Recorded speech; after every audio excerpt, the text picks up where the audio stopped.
السلام عليكم اخوان، مساكم الله بالخير وتحياتي واشواقي.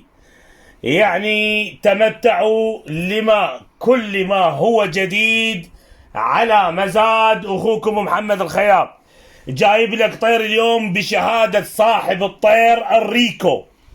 جايب لك اليوم فحل 2022 بشهادة الجناي فرانكن، وهو صاحب الطير الريكو. هذا اللي محجوز حصرا ما يطلع لشركة الهيربوس. اخوان، فرانكن صاحب الطير المشهور الريكو الاول ناشونال كي بي دي بي 2020 حبيب قلبي، مثل ما وضح لك ومثل ما وضحت لك وراح اوضح لك، هذا الطير هاي امامكم اخوان، طيور فوق الوسط، طيور جسمانيه طبعا مثل الطلزمه، معروفه هي يعني حتى عن لسان اخونا علي الحديدي، الطيور والله مثل اللزم.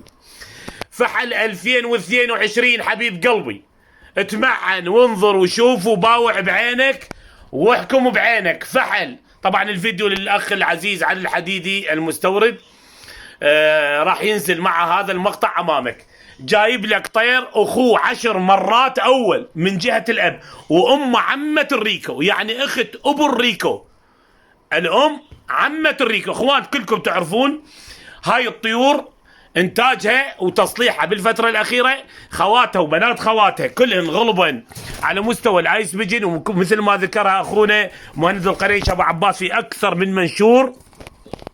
هذا الطير امامكم اخوان 2012 اب وجد لي 10 مرات اول، اب وجد لي 10 مرات اول من احد ستوكات البطل فرانكن. هاي شهاده فرانكن صاحب الطير ريكو. نجي للام اخوان، اخت ابو الريكو، ذني امهات ابو الريكو، ذني امهات ابو الريكو، هاي عمه الريكو. تحياتي واشواقي اليكم. وهذا الطير امامكم اخوان زاز، وما ادراك ما الزاز، والطشه اللي طاشه للزاز، لان الزاز عشقه لا ينتهي الى الابد. الزاز له موضوع قبل عشرات السنين بالنسبه لي، يعني انا من عشاق الزاز. يعني جايب لك اليوم الامايه عمه الريكو، والابو اب وجد لي 10 مرات اول، والجناي صاحب الطير ريكو فرانكن، يعني من الشجره للخلاط. تحياتي واشواقي الى ملوك الريكو.